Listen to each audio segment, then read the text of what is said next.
ఇటీవల కాలంలో కొంతమంది ఈ డిఎస్ పైన దుష్ప్రచారం చేయడం జరుగుతుంది.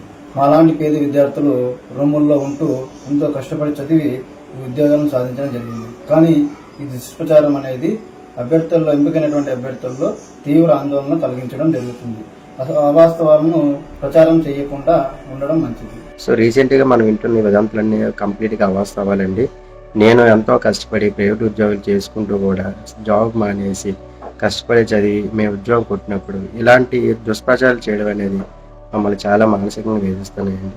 దయచేసి ఇలాంటి వదంతులు ఏమీ నమ్మొద్దండి. మేము ఈ డిఎస్సి అనేది 100% పారదర్శకంగా జరిగింది. ఇక మెగా డిఎస్సిపై ఎన్నో అవాస్తవమైన వార్తలు వస్తున్నాయండి. అవన్నీ కూడా అవాస్తవం. ఎందుకంటే ప్రభుత్వము ఇక మెగా డిఎస్సిని ఎంతో పారదర్శకంగా నిర్వహించడం జరిగింది.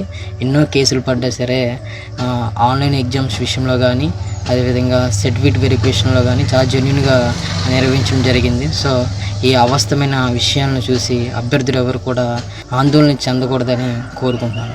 రీసెంట్ గా మెగా డిఎస్సి మీద ఎన్నో అవాస్తవాలు అనేవి వస్తున్నాయి. తర్వాత దుష్ప్రచారాలు ఇట్లాంటివన్నీ చేయడం సరైన పద్ధతి కాదు.